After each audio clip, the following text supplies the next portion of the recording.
অপরাধ। এক নাম্বার অপরাধ হলো ক্বালু লাম নাকু মিনাল মুসাল্লিন। ওরা বলবে আমাদের দুনিয়ার জীবনের এক নাম্বার অপরাধ হলো আমরা দুনিয়াতে মুসল্লি ছিলাম না, সালাত আদায় করতাম না, নামাজ পড়তাম না। যারা নামাজ আদায় করত না তারা যাবে সাকর নামক জাহান্নামে। ক্বালু লাম নাকু মিনাল মুসাল্লিন, আমরা মুসল্লি ছিলাম না, নামাজ আদায় করতাম না। আজান হয়ে গেছে মসজিদে, মসজিদের পাশেই বাড়ি, কপাল পরা মসজিদে যায় না। মসজিদে আজান হয়ে গেছে, উত্তর পাড়ার আব্দুল মালিক মসজিদে ঢোকে, আর আব্দুল সালাম কোদাল নিয়ে জমির দিকে যায়। ডাক দিয়ে বলে দোস্ত নামাজটা পড়ে যাও। বলে না, আজকে জমির পানি না নিলে জমিতে ধান লাগানো যাবে না। নামাজ 2 দিন পরেও পড়া যাবে, কিন্তু জমির পানি নেওয়া ছাড়া যাবে না। জমি চাষ করবে, জমির ধান দেয়, 2-3 দিন নামাজ কাজা করে ফেলে দেয়। বলেন তো বাজার এগুলো সুযোগ কি আছে? কথা বলেন না, রাগ করতেছেন? তাহলে তুমি যে জমিকে প্রাধান্য দিলে আল্লাহর ঘরে নামাজ না আদায় কইরা, ওই মানুষগুলো সেদিন হাল হতাশ করবে, আফসোস করবে, হারে আমি যদি দুনিয়ার ক্ষেত খামার পরিচর্যা নিয়ে ব্যস্ত না থাকতাম, সুযোগে সুযোগে যদি আল্লাহর ইবাদতগুলো করতাম, তাহলে আমাকে এইভাবে জাহান্নামের আগুনে জ্বলা লাগতো না। মাঠে কাজ করেন আর ঘাটে কাজ করেন, যেখানে পরিশ্রম করেন, আজান দেওয়ার সাথে সাথে কোনো মতে ওযু বানায় হলে আপনাকে সালাত আদায় করতে হবে। কাদা পানি হোক আর মাঠে হোক, যে অবস্থায় থাকেন সালাত আদায় করতে হবে, নামাজ কাজা করা যাবে না। মুরব্বি মসজিদে যায়, যুবকদেরকে ডাক দেয়, এই যুবক চলো মসজিদে যায়। যুবক ধমক দেয়, বলে মুরব্বি আমাদের মতো বয়স থাকতে আপনি কি করছেন? মুরব্বি লজ্জায় আর কথা বলে না, বাধ্য হয়ে মসজিদে চলে যায়। যুবক তখন বলে মুরব্বিকে কেমন দিলাম? তুমি মুরব্বিকে দাও নাই, নিজেরটা নিজেকে দিয়েছো। মুরব্বির কথা শুনে যদি মসজিদে যাইতা, সিজদা দিয়ে কপালটা জান্নাতে নিয়ে যাইতে পারতা। আর মুরব্বির না কথা শুনে খেলাধুলা নিয়া, নাটক সিনেমা নিয়া, দুনিয়ার রং তামাশায় ব্যস্ত আছো, এই দুনিয়ায় তোমাকে জাহান্নামে নিয়ে যাবে। কথা বলেন ঠিক কি না? বাল তুসিরুনাল হায়াতাদ দুনিয়া ওয়াল আখিরাতু খায়রু ওয়া আবকা। তোমরা দুনিয়ার জীবনকে প্রাধান্য দিচ্ছ, অথচ আখিরাতের জিন্দেগি হলো চিরস্থায়ী। যেই জীবনের শুরু আছে শেষ নাই, সেই জিন্দেগির জন্য আমল করার দরকার আছে না? না। বলবে ভাই গঙ্গাছড়া বাজারে আপনি আমি পাশাপাশি দোকানদার ছিলাম, আজকে আমি জান্নাতে, তুমি কেন জাহান্নামে? লোকটা তখন ডেকে বলবে ভাই পাশাপাশি দোকানদারি করেছিলাম, ঠিক আছে, আজান দেওয়ার পরে আপনি শাটার বন্ধ করে মসজিদে চলে গেছেন, আপনার দোকানের সামনে লেখা ছিল নামাজের বিরতি। আল্লাহু আকবার বলবেন না? আর আমি মনে করেছিলাম আপনার দোকান বন্ধ, এই সুযোগে 2টা কাস্টমার বেশি আসবে। এই যে দুনিয়ার লোভ, এই যে দুনিয়ার ধান্দায় আমি দোকান খুলে বসেছিলাম, এই যে দুনিয়ার লোভ আমাকে জাহান্নামে নিয়ে আসছে। কথা বলেন ঠিক কি না? আপনি যদি সৎ ব্যবসায়ী হন, নামাজি হন, ভালো করে বুঝবেন, আপনি যদি ওই বাজারের মধ্যে সবচেয়ে ভালো ব্যবসায়ী হন, সততাই হলো ব্যবসার মূলধন। আপনার দোকানের তালা ধরে বসে থাকবি, ওই কাস্টমার গুলো অন্য দোকানে খরচ করবে। আপনি নামাজ পড়ে দোকানে বসেন, আল্লাহ বরকত দিবে, কোন দিক দিয়ে কাস্টমার আসবে টেরও পাবেন না। এমন হতে পারে আল্লাহ ওই নামাজিকে ফেরেশতা দিয়ে সাহায্য করবে, ফেরেশতা এসে দোকান থেকে কিনে নিয়ে যাবে, আপনি টেরই পাবেন। আল্লাহ এইভাবে আপনার ঘরে রিজিক দিবে। সুবহানাল্লাহ। কালকে 9টার পরে এখনই বলছেন, ঠিক আছে। তাহলে নামাজি হওয়ার দরকার আছে না? তাদের 1 নাম্বার অপরাধ, ওরা বলবে ক্বালু লাম নাকু মিনাল মুসাল্লিন, আমরা দুনিয়াতে সালাত আদায় করতাম না। একই গ্রামে বসবাস করত, কেউ জান্নাতে যাবে, কেউ জাহান্নামে যাবে। একই এলাকায় ব্যবসা বাণিজ্য করত, কেউ জান্নাতে যাবে, কেউ জাহান্নামে যাবে। এই যে চেয়ারম্যান, সাথে 9টা না 10টা মেম্বার থাকে না, চেয়ারম্যান জান্নাতে যাবে, হয়তো কিছু মেম্বার জাহান্নামে যাবে, এরকম হতে পারে না? অথবা চেয়ারম্যান জাহান্নামে যাবে, মেম্বার গুলো জান্নাতে যাবে, এরকম হতে পারে না? আজকে আমি ওয়াজ করতেছি, হয়তো আপনারা জান্নাতে যাবেন, আমি জাহান্নামে যেতে দেব, কিন্তু আমি এটা একবারও ভাবিনি যে আমি জাহান্নামে যাব। আমি জান্নাতে যাব, এটা আমার অনেক আশা। আমি জাহান্নামে 1 সেকেন্ড যেতে চাই না। কেন জাহান্নামের আশা করব? আমরা আল্লাহর গোলাম না। কথা বলেন, আমরা আল্লাহর গোলাম না, আল্লাহ আমাদের মনিব না। অবশ্যই আল্লাহ দয়া করে, তার দয়ায় আমরা জান্নাতে যেতে চাই। আমাদের আমলের কারণে আমরা জান্নাত পাবো না, অত দামি আমল আমাদের নাই, কিন্তু আল্লাহর দয়া হলে আমরা যেতে পারি। কথা ক্লিয়ার না ভাই? আর আল্লাহ তাদের উপরেই দয়া করবে যাদের আমল আছে। কথা কয় না? বোনাস কারা পায়? যারা চাকরি করে। তাহলে ওরা বলবে ক্বালু লাম নাকু মিনাল মুসাল্লিন, আমরা দুনিয়াতে মুসল্লি ছিলাম না, সালাত আদায় করতাম না, নামাজ পড়তাম না, এই জন্য আজকে আমরা জাহান্নামে এসেছি। স্বামী নামাজ পড়ে স্ত্রী পড়ে না, স্ত্রী পড়ে স্বামী পড়ে না, ছেলে পড়ে মেয়ে পড়ে না, মেয়ে পড়ে তো ছেলে পড়ে না, এরকম পরিবার আমাদের আছে না নাই? প্রত্যেকটা পরিবারে নামাজ কায়েম করার দরকার আছে না নাই? কারা কারা 5 ওয়াক্ত সালাত আদায় করবেন, চলো আলো ছড়িয়ে দেই আর জান্নাতে জায়গা কিনে নেই। আল্লাহর কোন কোন বান্দা আছেন একটু হাত তুলে দেখান, আজ থেকে নামাজ পড়বেন, সালাত আদায় করবেন তো ইনশাআল্লাহ আল্লাহ আমাদের সবাইকে নামাজি বানায় দেন। জোরে বলেন আমিন। হাত যে বেকা তুলছেন ওই নিয়ত বেকাই থাকে না, সোজা করে এরকম মুষ্টি বাঁকান তো ছেড়ে দেন, লিল্লাহি তাকবীর। সালাত আদায় করবেন তো ইনশাআল্লাহ আল্লাহ কবুল করেন, চিল্লা বলুন আমিন। এবার তাদের 2 নাম্বার অপরাধ, ওয়ালাম নাকুনু তুইমুল মিসকিন। তাদের 2 নাম্বার অপরাধ, তারা বলবে আমরা অভাবগ্রস্ত অসহায় দরিদ্র যারা আছে এদেরকে সাহায্য করতাম না, দুঃখী এতিম মিসকিন অভাবগ্রস্ত যারা ছিল এদেরকে সাহায্য সহযোগিতা করতাম না। এই মিসকিনদের হক নষ্ট হয় 2 ভাবে, একটা রাষ্ট্রীয় ভাবে, একটা সামাজিক ভাবে। কথা কয় না কেন? কোন সাইল দরিদ্র লোক যদি আপনার কাছে আসে খবরদার খালি হাতে বেরোতে দেবেন না। ওয়াম্মা সাইলা ফালা তানহার, কোন সাইল দরিদ্র যদি তোমার দুয়ারে যায় হাত পাতে, খবরদার তাকে তুমি খালি হাতে ফেরত দিও না। রাসূলের কাছে এক ভিক্ষুক যা বলেন, নবী আমার একটা জুব্বা দেন। আল্লাহ রাসূল নিজের পরনের জুব্বা খুলে ভিক্ষুককে দিয়ে দিয়েছে। সুবহানাল্লাহ বলেন। আসমান থেকে আল্লাহ বলে, জিবরাইল জান্নাতে একটা জুব্বা নিয়ে আমার বন্ধুকে পরায়া দাও আর জানায়া দাও বন্ধুর অতিরিক্ত থাকলে বন্ধু দিবে, নিজের শরীরেরটা খুলে দেওয়ার দরকার নাই। সুবহানাল্লাহ। আল্লাহ রাসূলের কাছে জিবরাইল আসলে জান্নাতি জুব্বা দিলেন আর বলে, নবী আপনার যদি অতিরিক্ত থাকে সেখান থেকে দিবেন, নিজের পরনেরটা খুলে দেওয়ার দরকার নেই। কেমন নবী পাইছি আমরা, কি দয়া! সুবহানাল্লাহ সুবহানাল্লাহ। এখানে আমি হযরত ওসমানের একটা ঘটনা বলি, ওইদিকে যাব না কারণ রাত 1টা বেজে যাচ্ছে, কষ্ট আপনাদেরকে দেব না। এদিক খেয়াল করেন, সায়েজ দরিদ্র অভাবগ্রস্ত কত মানুষ খাইতে পারে না, ঘুমাইতে পারে না। আপনি ধনী, আপনার সম্পদে গরিবের হক আছে। কথা কয় না, কথা কয় না। আপনি একাই খাচ্ছেন আর প্রতিবেশী না খেয়ে থাকে। হ্যাঁ, গরিব দুঃখী মানুষ খাইতে পারে না, দেন না ভাই একটা বস্তা চাল কিনে দেন না গরিবের ঘরে। কত গরিব অসুস্থ মানুষ আছে, একটা কম্বল কেনার টাকা নাই, দেন না। ধনী একটা কম্বল দেন না। কথা কয় না, সহযোগিতা করেন। দরিদ্র অভাবগ্রস্ত মিসকিনদেরকে দিতে ভালোবাসেন, আল্লাহ আপনাকে ভালোবাসেন। কিয়ামতের ময়দানে বলবে, বান্দা আমি তোর দুয়ারে গেছিলাম, আমি বস্ত্রহীন ছিলাম, বস্ত্র দেওনি, আমি ক্ষুধার্ত ছিলাম, খাবার দেওনি। মানুষ তখন বলবে, আল্লাহ এটা কখন? আপনি তো কোনোদিন জাননি। তখন আল্লাহ, ওই যে ফকির, ওই যে গরিব, ওই যে মিসকিন অভাবগ্রস্ত মানুষটা তোর কাছে হাত পেতেছিল, ওইটা শুধু ফকির মিসকিনের হাত ছিল না, ওইটা আমি আল্লাহ ছিল। ওরে যদি তুই খাওয়াইতিস, সেই খাওয়াটা মনে হয় তুই আমারে খাওয়াইবি। কথা কয় না, কথা কয়। তারে যদি পোশাক দেওয়া হয়তো তাহলে আমি আল্লাহকে দেওয়া হয়তো, তারে ফিরাইতিস মানে আমারে ফিরাইছিস। কথা কয় না, কথা কয় না। কত বড় কথা, পকেট ভর্তি টাকা, তারপরে খুঁজছে না এই কয় টাকার নোট, ফকিরের ঝোলার যে টাকা আছে তোর 10,000 টাকা খুঁজছে করে কি মনে করিস? অবহেলা করিস, খুঁজছে না। কথা কয় না। এই ছেলেবেলা কি হয়েছে? বসো শোনা, বসো শেষ করে দিচ্ছি। আমি বুঝি তো বেশি ওয়াজ করা হয় না, অল্প ওয়াজ করা। তাহলে অভাবগ্রস্ত সায়েজ দরিদ্র মিসকিন আসলে দিবেন তো ইনশাআল্লাহ। এমনও মহিলা আছে খুব চালাক, মনে করে সোমবারের দিনে ফকির বেশি আসবে, ওই দিন বাহিরের গেটে তালা মেরে ফকির দান ভিক্ষা না খেতে পারে। কথা কন, একটু বাড়িতে ভালো খাওয়া, দরজার সিটকানি লাগা দাও, আজকে ফকির আসবি ভালো খাইতে দিবি, নজর দিলে পেট নষ্ট হয়।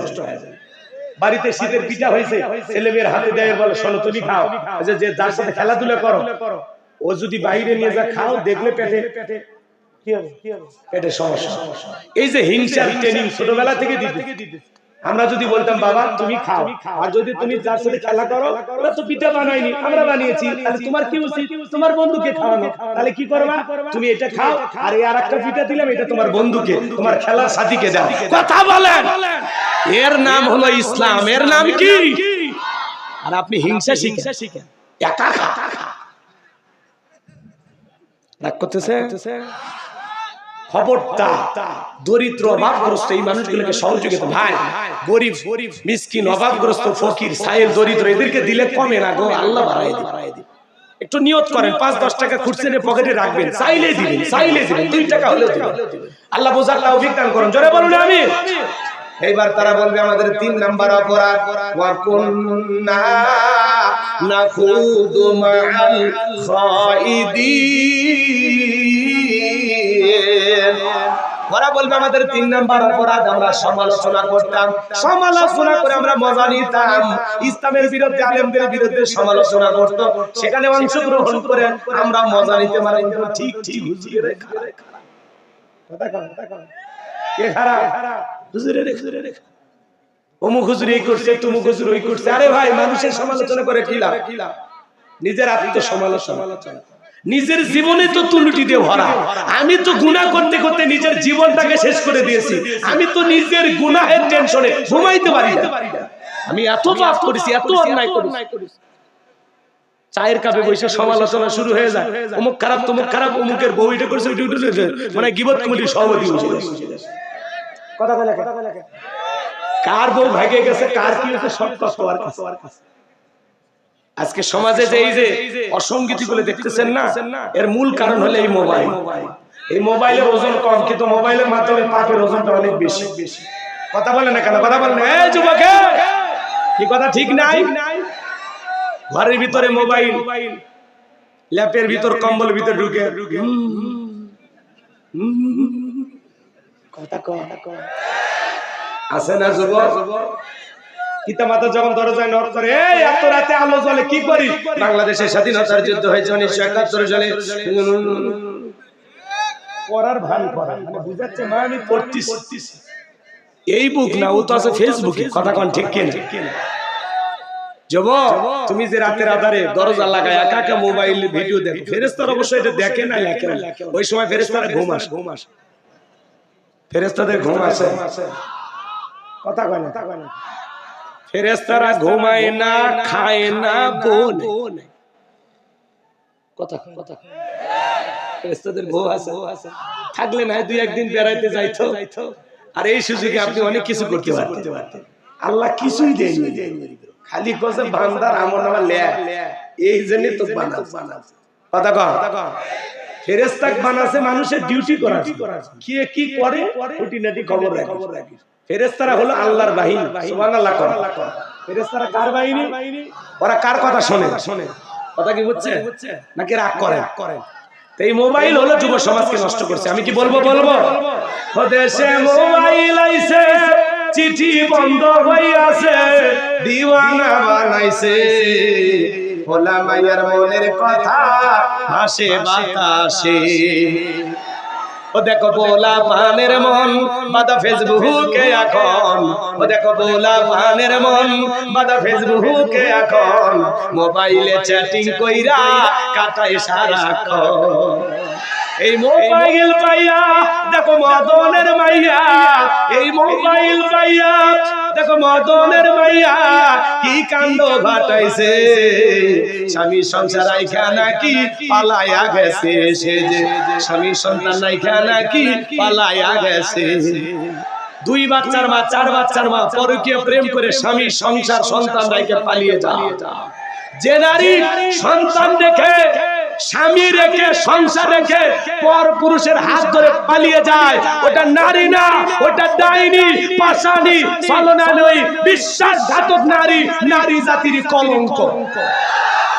কেমনে পারলি রে মহিলা, কেমনে পারলি?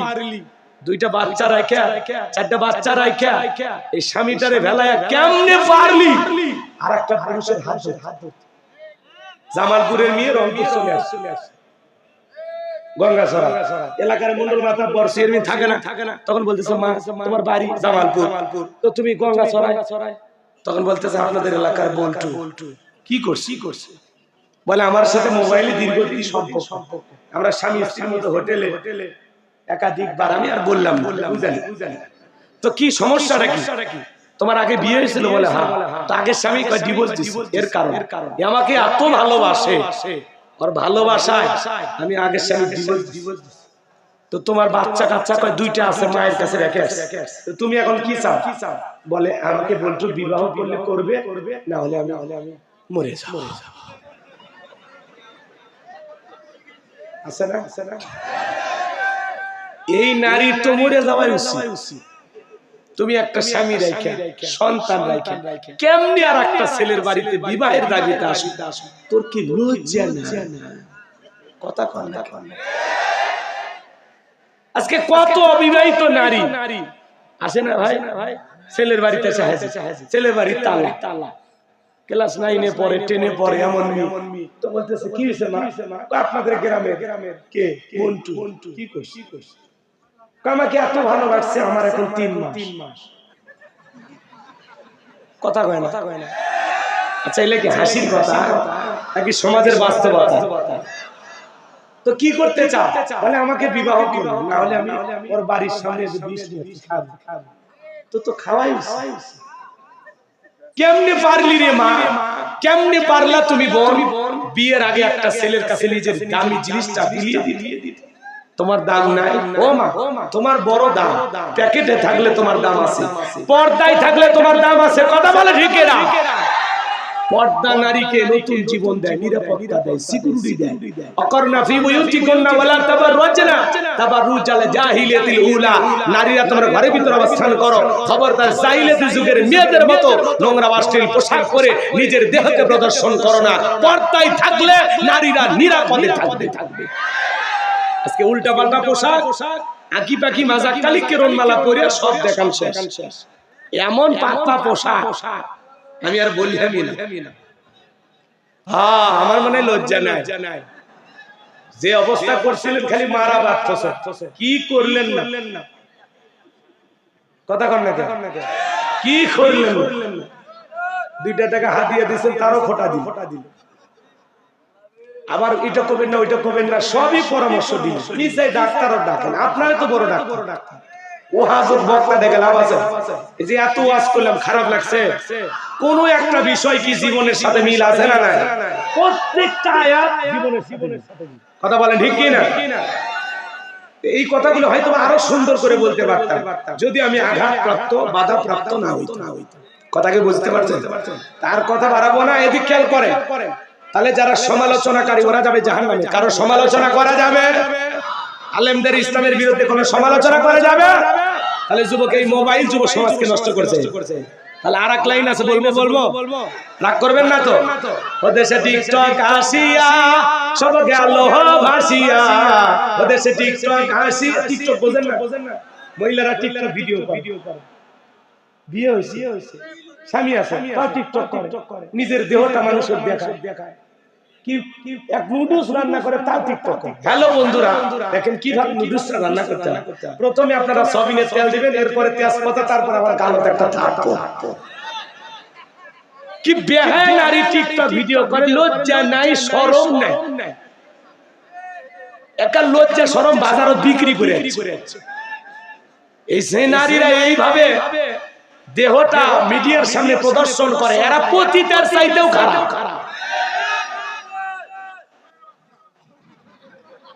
মানুষেরই বাচ্চা, কিন্তু কুকুরের স্বভাব ঝুঁকছে।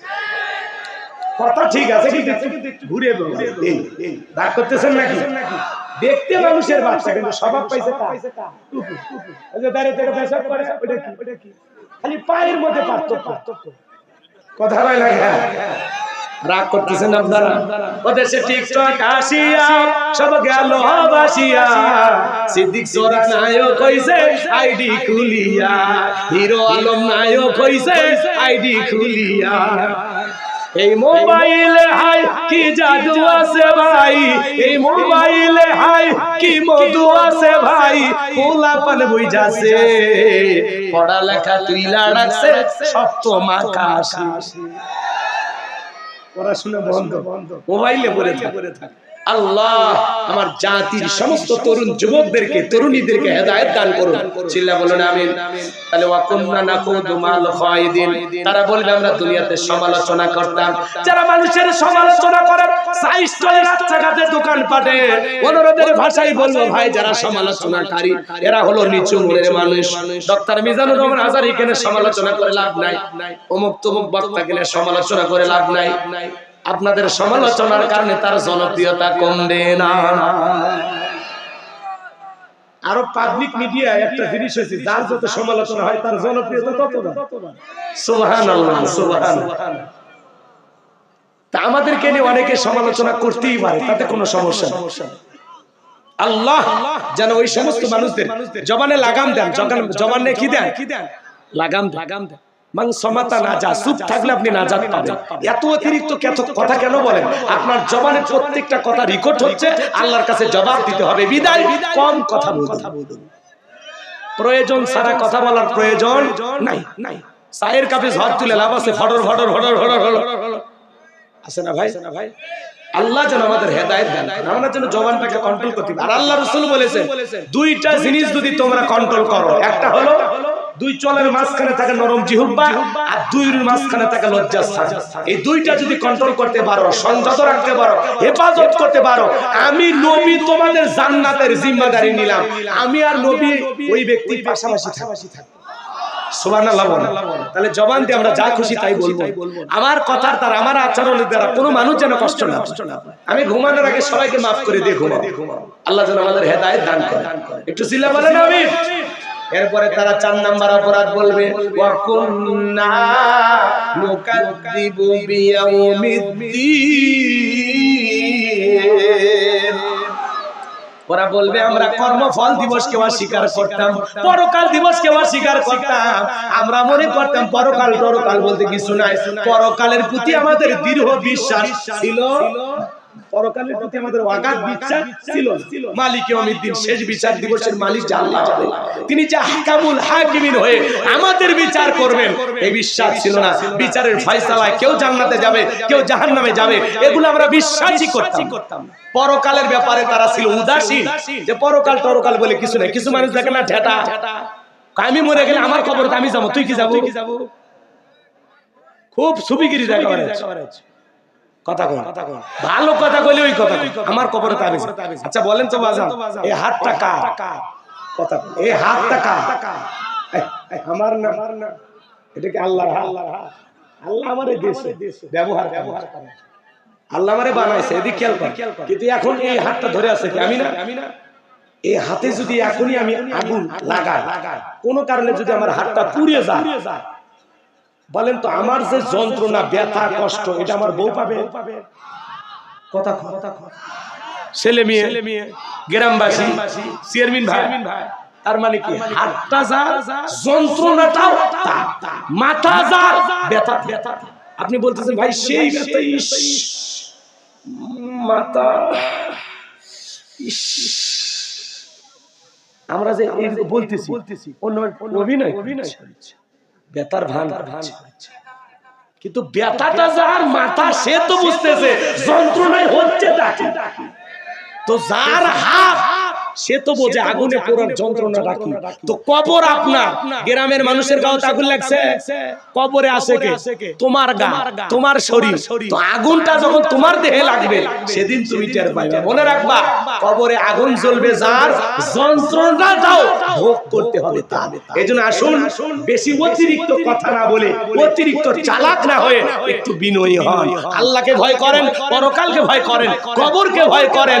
পরকালে আল্লাহর কাছে জবাব দিতে হবে, সেই জবাবদিহিতার ভয় নিয়ে এই জমিনে বক্তা শ্রোতা সবাইকে আল্লাহ চলার তৌফিক দান করুন। চিল্লা বলুন আমিন। আজকের কথাগুলো কারা কারা আমল করবেন হাত তুলে দেখান।